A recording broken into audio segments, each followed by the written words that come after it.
Hey everybody, welcome back to 6 Feet Under Exhumed, where we rehash and re-talk about rewatch. The rewatch is a word, 6 Feet Under episodes. I'm Kari the Mortician. I'm Faith, that mortuary professor. We are on episode 12 of season one. The episode is titled A Private Life. And how does it begin, Kari? It's a big one. This one is Yeah, it heavy. is. I actually stopped in the middle and just like took a break watching it because it's just a heavy episode. So we begin, we're in the street. There's this couple, they're just out having a nice evening. They happen to be two men. They're getting money out of an ATM, and these other a-holes pull up in a car, and you can tell the guys at the ATM are like, they could feel it. And they were like, we need to get out of here kind of thing. Yeah, The other guys kind of instigate to try and create a fight. End up, the one guy gets away, the other one they chase down and they beat to death. So we yeah, begin with Marcus, who is our victim, who yep, happens to be gay. yep, And they have created this horrible hate crime. It's just so sad yeah. watching it. But yeah. Excuse me. So we start with that, and then it fades to the name, and then we fade over to the funeral home, and Rico is in the prep room changing his new baby's diaper on the prep table. He's got him on the prep table changing. That always grosses me out in movies or TV shows when they're like in the autopsy suite or the prep room. And even though everybody cleans, there is no way I am I laying wouldn't do that. on the prep table without like a nice clean Oh, sheet or something. there's plenty of places in that 5,000 square foot building to change a baby. Change it on top of the washing machine. Change it. Anywhere. Yeah, no, I Yes. never, no. I've never seen anyone change a baby on the prep table, that I can tell you. So no. But the baby's born, his name is Augusto. He's really cute, and he's visiting the Fishers, and yeah, they're just kind of showing off their new baby. We're all loving on him. And Yeah. so we see that, and there's like a conversation, and then Dave's kind of like, hey, we've got this call coming in, and Rico's like, well, I can stay. And he's like, no, I can handle it, because Dave knows what the call is entailing. And so he kind Well, of let's takes back off. up a little bit because they're at the arrangement and they Oh, don't have him yet. He's still at the coroner, which is yeah. common. So I liked that they put that in because I mean, as well as you have met with many families where the body isn't released yet. It's common. And this is one of those situations, where I talked about on a previous episode or somewhere I was recently doing something, I was talking about this, why it's important for funeral directors if you don't have the person in your care that you call and find out. So in this case, I don't know if he had or not. It's not terribly relevant to this episode, but I thought it was a good thing for them to make the point that we don't always have the people in our care yet when you're meeting with us. So when it's a coroner's case, or even if it's a donation case, it may be a few days Yeah. that they're at another place, either the organ and tissue recovery agency or the coroner's office, and the family can still come in and make those arrangements. But we haven't seen the person yet. We Don't know don't their have them. condition. We have Yeah. no clue. Yeah. And Yeah. we should be calling and finding out. That's just a best practice. But They don't always give the best answer. they don't. And they always, oh, no, they're not viewable. Oh, God, they have a scratch. Calm down. Yeah, give them a So, bat and they're great. So, yeah.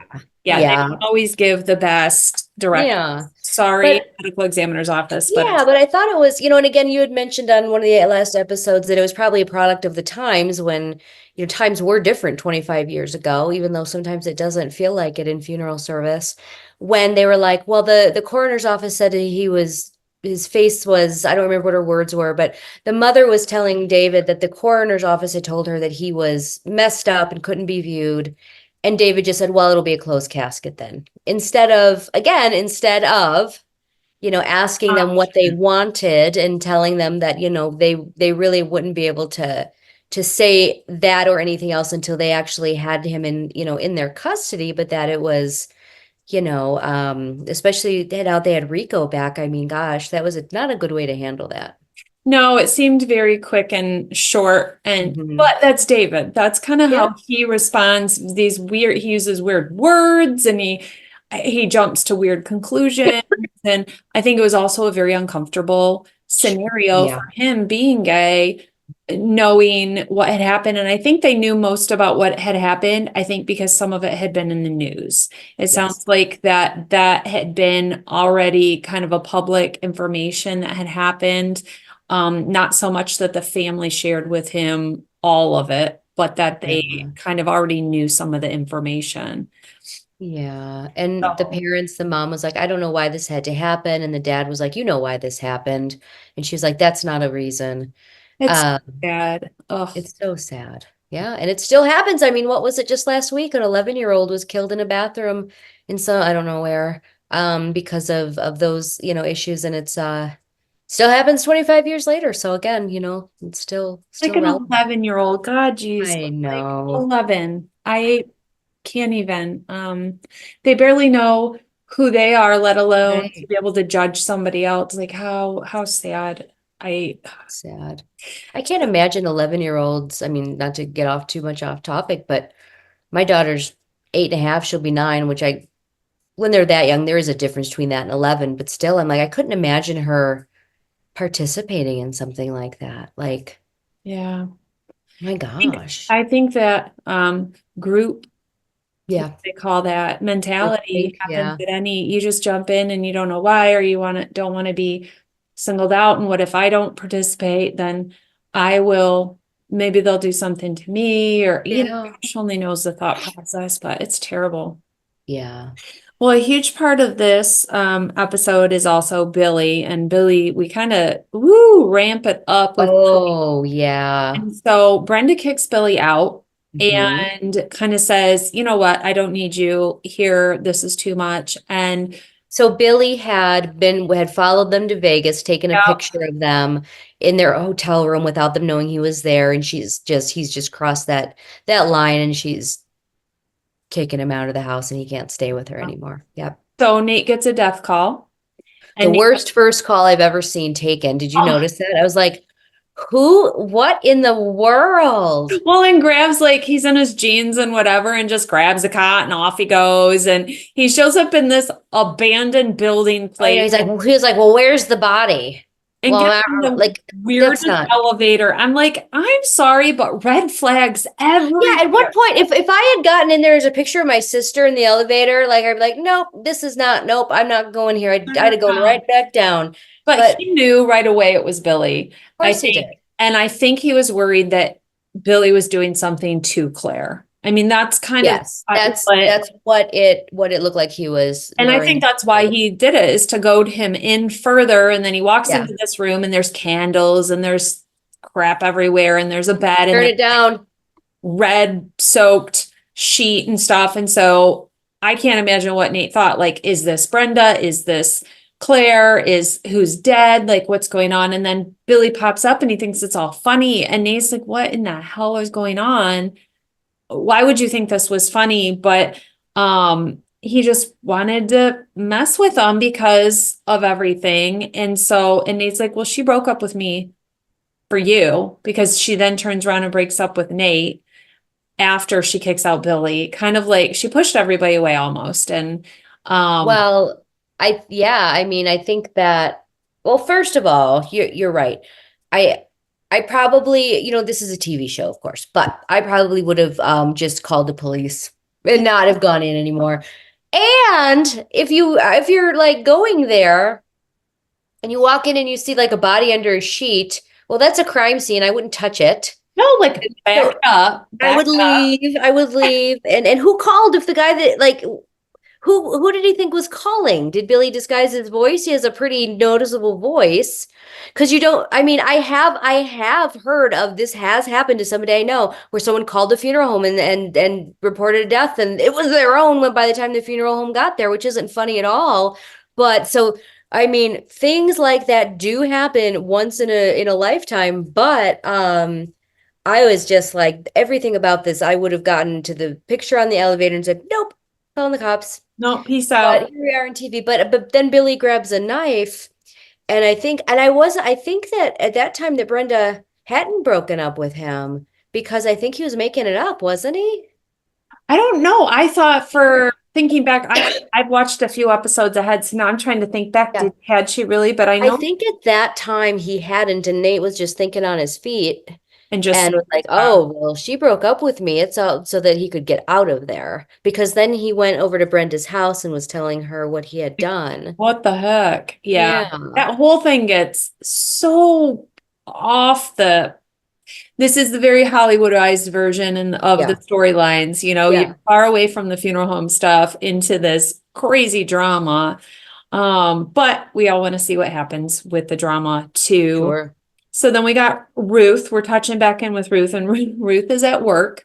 Ruth is still trying to figure out how to connect with the whole thing that she has now learned that Dave's gay and trying to understand all of it. And so she knows that the guy that works at the flower shop is gay. So she wants to like learn from him, but she knows she probably has to give of herself a little bit as she's doing it. And so she just blurs out like, I'm 52 years old and I've never masturbated. And he's like, Yeah.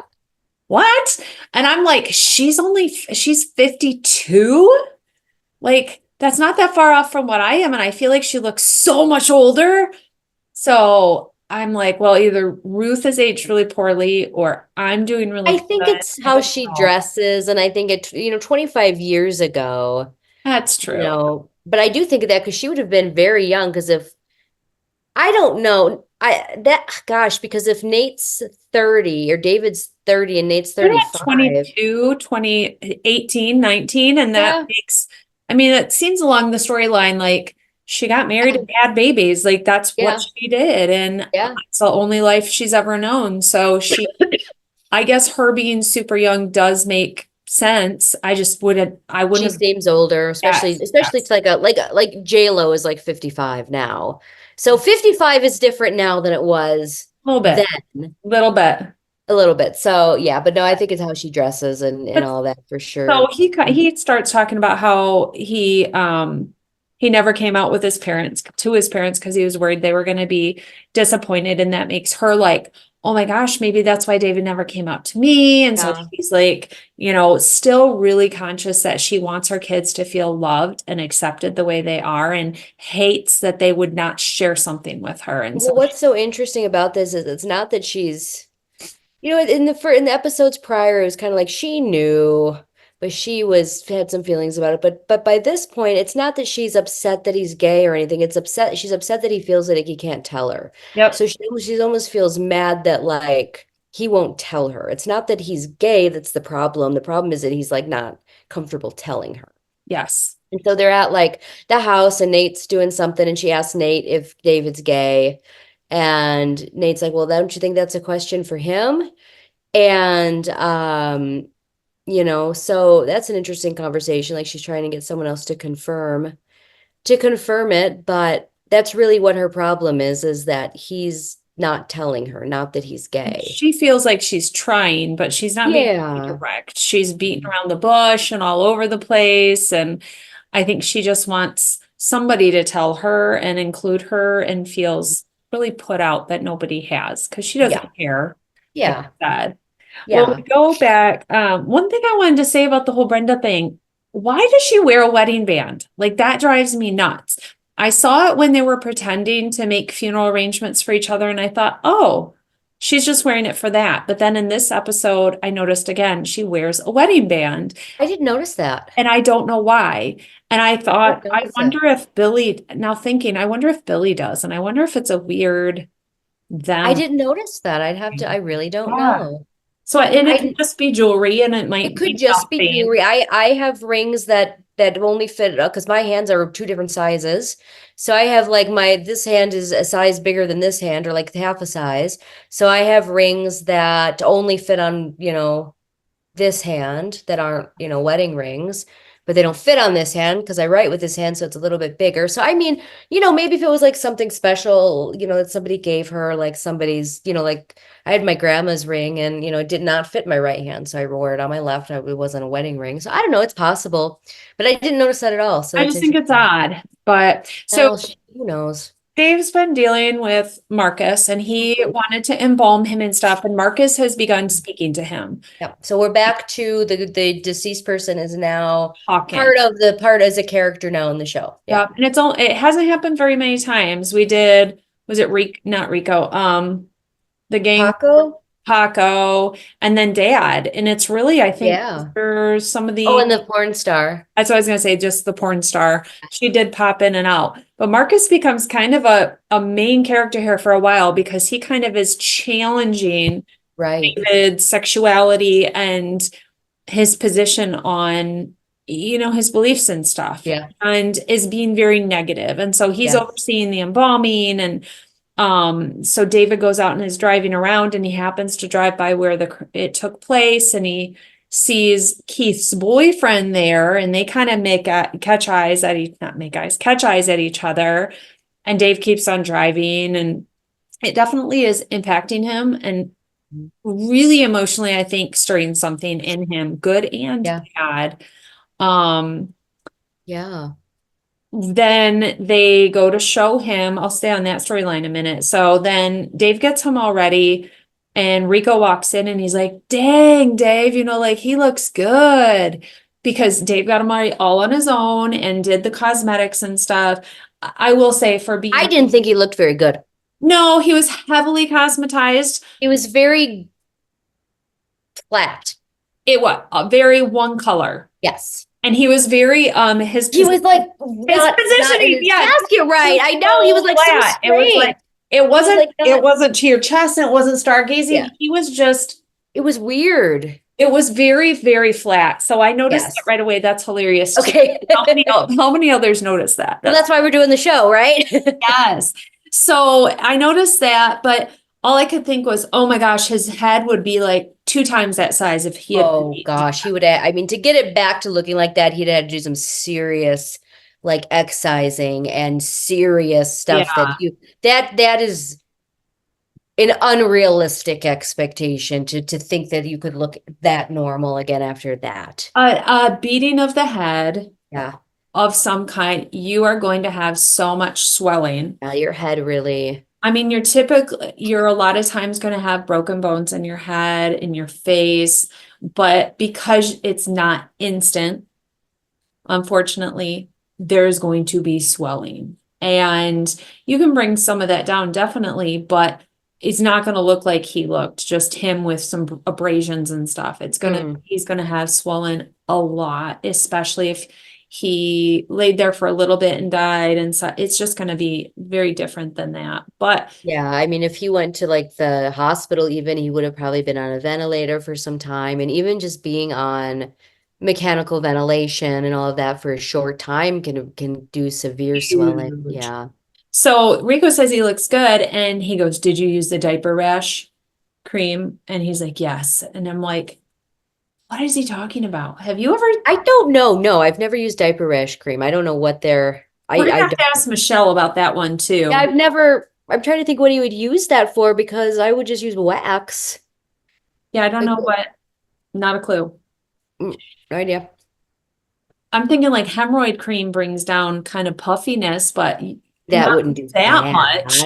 I mean, I use it under my eyes some days. I'm not gonna lie, just to kind Yeah, of. but it's not gonna like your Oh gosh, fall no. on your eyeball or something. We're gonna have No. to do a survey poll of There you go. involved. What do we do with diaper rash cream? Because diaper rash cream doesn't, it's not a steroid. No, It's just like Aquaphor. It's just like a occlusive. yeah, I don't know. I wouldn't even think you'd want to use it because nothing would stick to it and it would just slide off. No idea. Well, we don't know. We will So- figure that out. But Grieco then starts making negative comments about the kind of people that are at the funeral for this gay man and talking about how, I don't remember what he calls them, but something not nice, and talking about how one is dressed as Jackie Kennedy, which, I mean, why not? I guess. But he's very, very, very negative about the type of people that are at this service for this gay man. Yeah. And David, after listening to the spirit of this young man for the last few days, I would imagine at least, talking about this, about coming out or, how people hate you and all this stuff, David just says, well, Rico, I'm gay.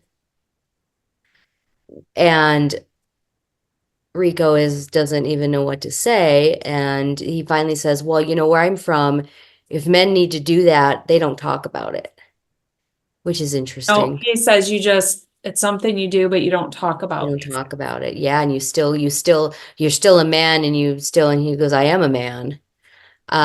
Which is, it you know, it speaks to the time, you know, of what society was thinking about gay people at that time 25 years ago. And that was very early 2000s. And that was very much when kind of that, very feminized version of a gay man was what you saw. Right. And that's what a lot of people, I think, you know, Rico included, obviously, you know, couldn't separate that gay men are men. They're still men. They're men. They are. And you know, they don't all have to be so feminine. Mhm. And so David was like, well, I am a man. But again, you know, thinking back to the early 2000s, that's when it was that culture of those very, very, you know, feminized gay men. So, I mean, it makes sense for the time. We just have to remember that. And I wondered after Rico found this out and kind of his reaction, if their relationship would change. And it doesn't seem like, watching a few episodes forward, that it really is going to. You know, we see later him holding the baby and everything. And so I don't think that it changes much. Rico just doesn't want to talk about it. Like Yeah. on, Yeah. He sight just doesn't want to, unseen or whatever that. talk about it, doesn't Yeah. want to hear about it or whatever, which is interesting because they were down there when the porn star was there talking about all kinds of sex stuff and this or that, but Right. But this is not okay. that's not okay. Yeah. So So there's not a lot of Claire in this episode. Gonna touch on the one thing part. She goes and talks to her counselor. I get the creep vibes from the I do too, and I don't know if that's on purpose or what, but just the way that he's like looking and like they're trying to make you think that there's going to be something between them, I feel like. and I But don't remember if he like tries to do something or not. And I so don't know. I did not, I didn't like it. But she It said was very awkward. she talks about that there's a darkness over her and she just feels like it's so much negativity is there and just a lot of bad things come around her with the Gabe stuff and her dad dying and all this. And that's really the whole extent of Claire in this episode in a nutshell. Yeah. Creepy, But creepy. what was interesting about when she was talking about because when she first started saying, he was like, well, what's the shadow? And she's like, oh, death or this or that. And I thought, oh, she's going to talk about living in a funeral home, but she didn't. So it wasn't the funeral home, it was her family. How Yeah. they don't talk about anything and how they just pretend nothing's ever wrong. And because they have to deal with, you know, people that are upset all the time. So they don't want any more upset. They just want to, you know, ignore their own lives because their day-to-day work is dealing with people that are upset. And that was interesting to me that the sadness and stuff she feels isn't because of the funeral home, it's because of how it has affected her family and how they interact with each other. Well, and I think most people think if you live in a funeral home or you're around the funeral home all the time, it has to be consuming of sadness and darkness. Mm. And it's just not. I think it's a background thing almost that's kind of going on if you're especially living there and being there. It's just kind of this other thing that's there in the building with you going on. Uh-huh. I've lived above a funeral home and stayed above a funeral homes and everything. And, if I'm in my pajamas and I got to go walk to the office, you just walk downstairs past the person in the casket into the office, or you got to go grab something, all the preparation. Like you just do it and you're not, oh my gosh, there's somebody, let me stop and have a moment and be sad. I Mm-mm. didn't lose that person. I'm going to care for that body that's there. Right down now. It's a very different mentality than I think what people assume it is. Oh, sure. I think they're very surprised, you know, at least my students, the first time that they go into the care center or they go into, please, you're sorry, my daughter, that, you know, they're surprised how much of a lively environment it is and how much it is a business, you know.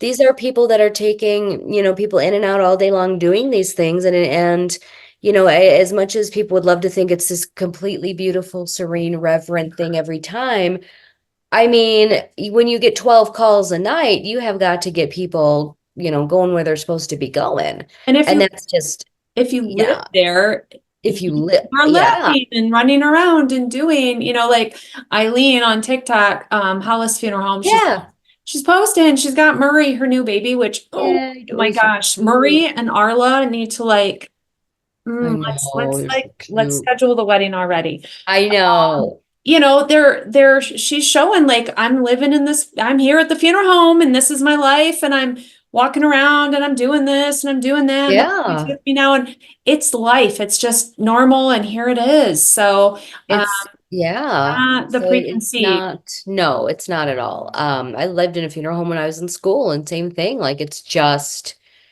the part of the building you live in and then you Yep. get out of the pool and go, switch the person out of the crematory and put the next person in and then you get like I mean when you're living in the same building, that's how it is. But I did think that was interesting that it wasn't the fact that it was a funeral home, it was the fact that how it made her family interact with one another, Yeah. which is what, had affected her so much. And it's true and it's kind of sad.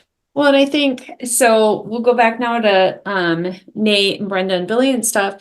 I think that's why Nate and Brenda are so drawn to each other is because they both come from these weird disassociated families that has some darkness and depth to them and they can relate and they take things out on each other, but they feel like it's safe to do. So we go to Brenda's at her house and Nate's already been there and he leaves and has told her what's going on and um all of a sudden like Billy's there and there's blood and there's stuff. Well, he's cut his tattoo off his back that had her name from the book. What was her name? Isabel. Isabel. I was back and he's like, if we just cut it out of us, it won't be there. And he's like, I'm getting yours. And so he's trying to hold her down with a box cutter to cut it off of her. And she's like flipping out. And so she ends up like elbowing her Pushing or him. something and knocks him Yeah. out and then calls the police and they take him off to the Yeah. hospital. And it's this big whole ordeal because he's attacked her at this point. And Yeah. so she's got to handle everything because her parents are in Europe somewhere and uncommunicatable that they can't get to them. And so she's got to Sure. basically try and figure out how to handle all of it. Yeah. And we find out more about that in the next episode. But Yeah. So yeah, it kind she gets admitted to a mental hospital and we you can had just tell how guilty she feels about it, but also that's got, that's so hard and that's something I haven't experienced, fortunately is someone that with mental health of that. Oh, my daughter's got something in the toaster oven. Sorry, everybody. oh, you're good. It just went off. That is hospitalized for that in and out like that. And that's got to be exhausting and terrible. And you must feel so guilty about doing that, but knowing that that's what they need. It's got Yep. to be kind of similar to, I guess, like when your aging parent has to go into a nursing home or a memory care or something, and it's like you probably just feel so guilty doing that because you feel like you're doing something terrible to them, but it's for their own safety and their Our own, safest place you could have them you with know. people who could handle what they're going through. I know my father-in-law had Parkinson's dementia and he would escape and he would, and it's not funny, but I mean, all you can do is laugh about it, but it's like he had to be moved to a lockdown memory care because he would escape the nursing home he lived in because it wasn't as secure. And it's kind of like, my gosh, it almost feels like you're putting him in prison, Yeah. but he can't, he's gonna get hurt. He's gonna walk into this street or something, or, so yeah, that's probably difficult. Very difficult for her. And she said she would never do it. So I think he pushed her too He far, threatening did. her safety in her life and then what she had done to Nate and stuff. So it was time. It was time for Billy. Sweet Billy. Well, we go back to this funeral and kind of the culmination of, getting Marcus ready and having this funeral. And they're out at the cemetery and the burial has happened and they're walking back and the protesters are there and Have you ever had protesters at a service? no, not like that. We don't Okay. have that around here that I've seen happen at all. Yeah. Thank God. Because I don't think I would be able to control myself. I'm so protective of families I serve from Oh, Republicans and yeah. stuff. So I can't even imagine if the protesters came, what is that what is that? What are you talking about? The group from down south Yeah, that, I know they're in Topeka. They're in Kansas. or what is their Oh, it starts with a W. Somebody's screaming that's watching us. oh, what is it? But anyway, they go around, like literally they travel around as if it's their job to protest They military were just deaths. graduations, and they'll And, anything where there's a group of people, they'll make a big. gosh, it's terrible. And it's, but then you I have gotta look it up. like is it the Patriot Riders and some of the others, and they Yep, will come and they will line the streets to they'll like protect from them. protect from them so that the family doesn't have to see that and know that that's even going on. And so Could you imagine? I can't, as a family or like as a person, if I was trying to bury my child who was brutally, Westboro Baptist Church. thank you, Westboro, Yeah. and my child who was brutally killed in a like a horrific way, and then only because of his who he loves, and I just can't even, and somebody just blindly hating them, and which we, over, eons we've seen these things play out, but to, I think as a parent to see that and to see somebody standing there hating your child and wishing this upon them, I Yeah. can't imagine the mentality or emotions of that. And so Dave, of course, reacts and goes running over, and Keith is there working as a police officer. And so Dave is like, tries to, go at him, and Keith's like, no, no, no. And then Keith kind of is like, what? And, so it becomes this big old scuffle thing, and trying to You right have the to get out of wrong. here. Keith's like, just shut up. Just shut up. And they do, and they kind of stop, and the reporters kind of shut up, and they all just go, and it kind of ends there. But then they get back to the house, and this is where Ruth finally gets her moment. And Dave says, Mom, I'm gay. And she goes, well, why didn't you tell me? Like, why? Why didn't you Yeah. tell me this? And she goes, I would support you. I love you. And his response, and I loved it, so I wrote it down. You love the part of me that's your son, but you don't know me. Yeah, I mean, I think he's assuming that, and he's not wrong. Nope. I think as we age, our relationship with our parents changes many times. And, it almost becomes you don't know your child in the same way anymore once they're not a child. Nope. But I think he made some assumptions about her and how accepting she would or wouldn't be, and has internalized that and kind of created this narrative that she is like the hate the sin, love the sinner stuff. You know what I mean? Yeah. Like she's like, I love you because you're my son, but I don't like that. Like that's what he thought she was saying. But it wasn't. And she says, well, what part of you isn't my son? You're all my son. Um, which I thought was really sweet. But again, she was just so hurt that he didn't feel he could tell her, and she doesn't care that he's gay. And to him, he didn't, he misjudged her Mhm. too. And I think that's so very common, in the journey of being a queer person.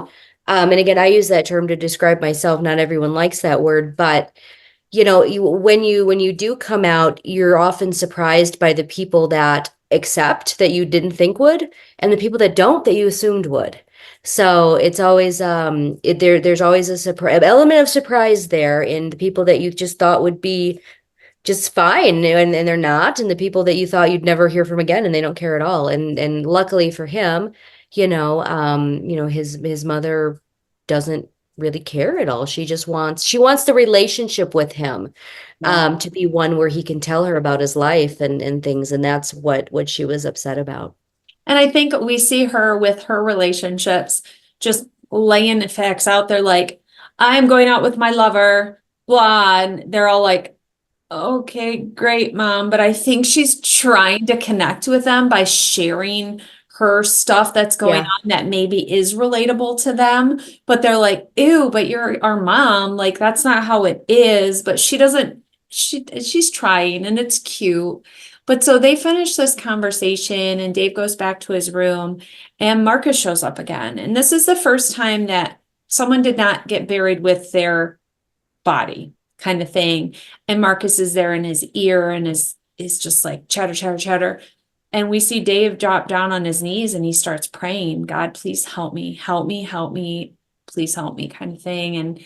And that's kind of where it ends. And it's like, oh, that's like, big. It's Dave's really on a journey right now. And there's so much. It's like, how can all these individuals be going through so I much know. at one No, it's time? such a good show though, because it's so, it's not just a happy, oh, well, Dave's mom knows he's gay now. Oh, everything's great. No, he's just gay. Everything's great. It's not. It's still not okay for the person going through it, even if everybody is accepting or says they are. That doesn't make it's a relief, but it doesn't make it still, it's still a journey. It's still difficult internally. And so I really appreciate that they put that in there, that they didn't just wrap it up and, okay, well, his mom's accepting, so now that's done and over, everything's great. No, he's still struggling with himself, and he will for a very long time, regardless of who accepts it or not. So I thought it's a very sad scene, but it's very true, and it's appreciative. And I think that part of it is that young man coming back reminds him that you're still not safe. Mm-mm.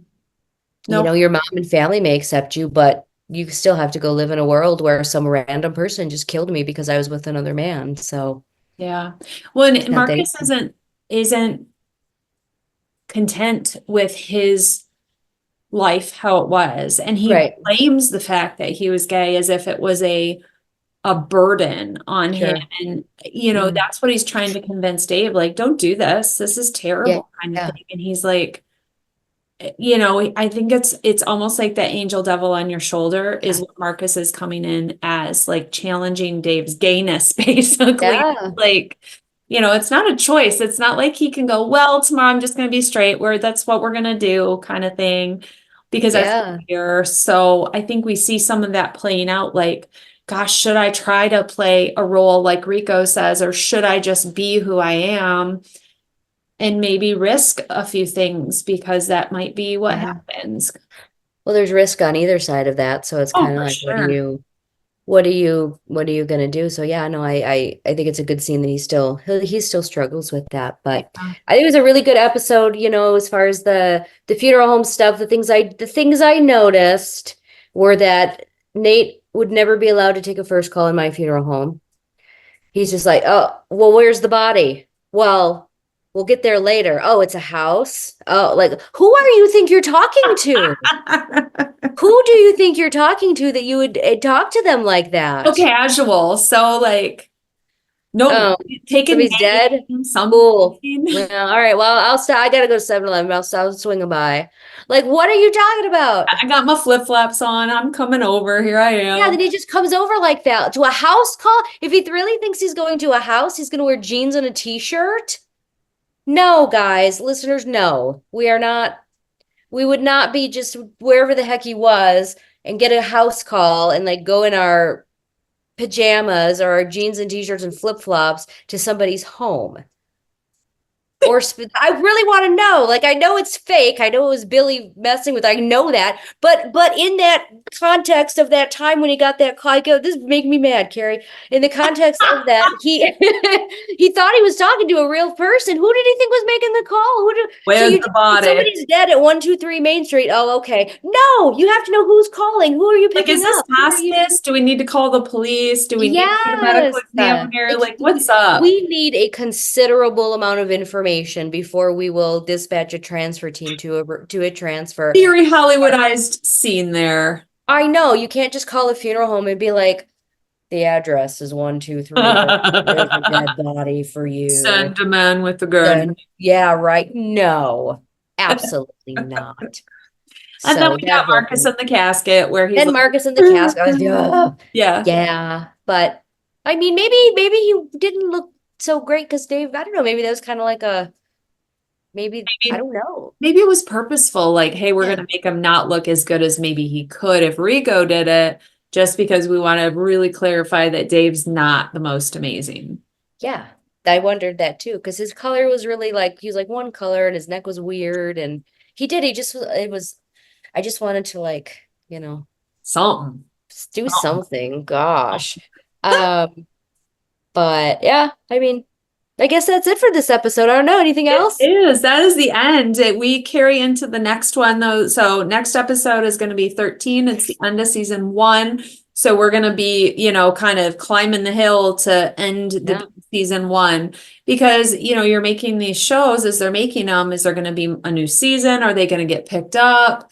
I don't know what the exact scenario was for this, if they had been picked up already for a second season, or are we just ramping up, not knowing kind of where it's going? Yeah. So we go to the next big episode, and the next one's so awesome because crazy, I call her Crazy Kathy, but Tracy comes back, and it's great. So can't wait to talk about Crazy Tracy in the next episode. So make sure you guys check us out next Sunday. Again, watch with us and let us know what you think about the episodes. See you later. Bye.